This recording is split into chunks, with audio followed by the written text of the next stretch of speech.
It has been less than a week since Hillary Clinton officially announced she is running for president, and the media has been hanging on her every word. Today, her campaign released this video of a town hall style meeting in Council Bluffs, Iowa.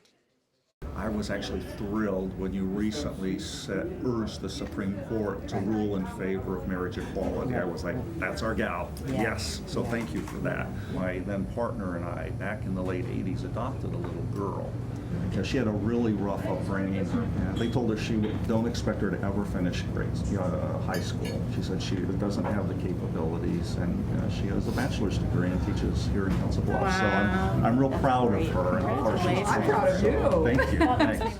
Well, no members of the media were invited to this event, and participants were told to leave their cameras and phones at the door.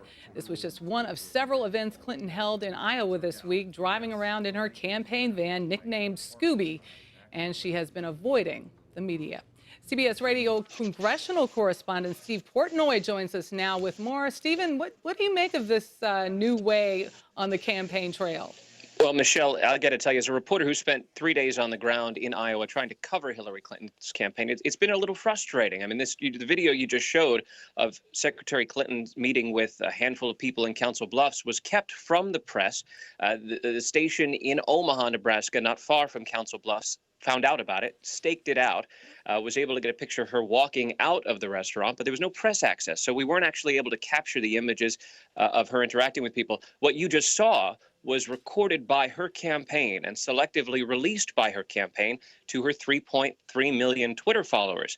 It is a novel way of doing business in this new era of campaigns directly reaching out via social media. But there are increasingly questions about Hillary Clinton and her access to the press and her unwillingness to take questions in this first week of her campaign.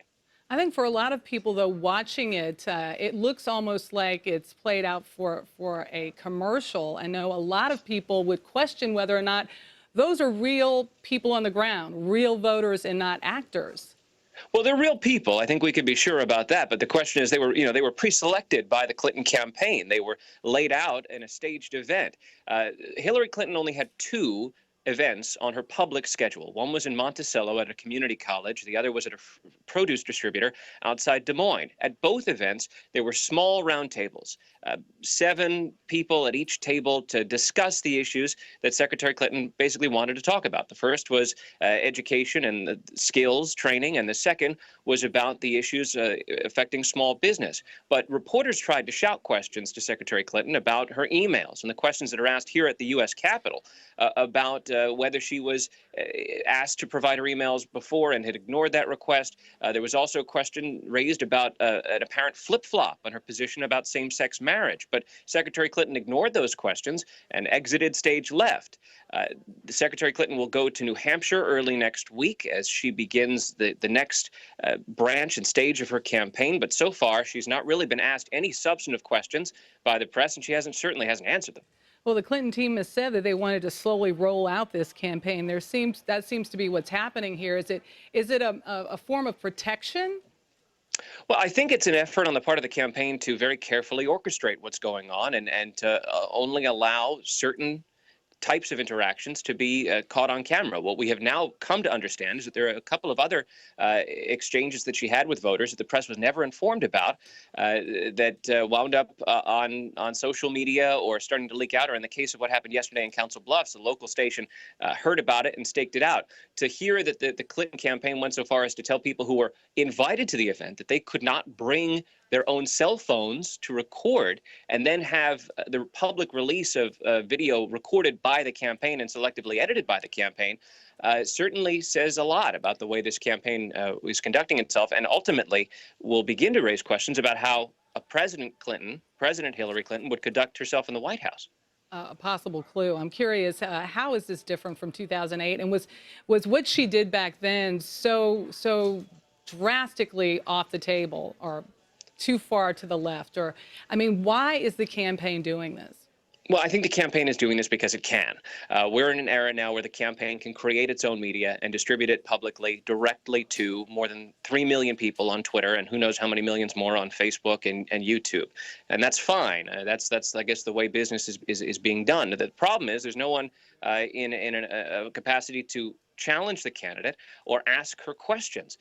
Reporters did try a couple of times, but the only question that Hillary Clinton actually answered was, "Why are you running?" And that was a question we basically already had the answer to. She said she's running because she can't walk away from the challenges that we face in the country. Well, what about so many of the other issues? What about Iran, Cuba, and her emails? And these are questions that ultimately she will have to answer. But in this first week of her campaign, she has chosen not to. All right, Steve Portnoy, we know she flew back to New Jersey. We know she flew back commercial and that she can roll her own luggage out. So she's trying to look more normal. Well, she certainly had done that yesterday at Newark Airport. There was a black sedan waiting for her on the tarmac. That's not a typical experience. Secretary Clinton did fly in coach from Omaha to Newark. She did not drive back that 1,100-mile trek from Iowa back to Chappaqua. But ultimately, that United Airlines flight is exclusively a coach flight. It's one of the small jets that doesn't have first class. My guess is she was flanked by Secret Service on either side, but you do see a picture of her there rolling her own bag. I guess she's accessible to those folks flying in and out of Newark Airport. Thank you so much, Stephen. You bet.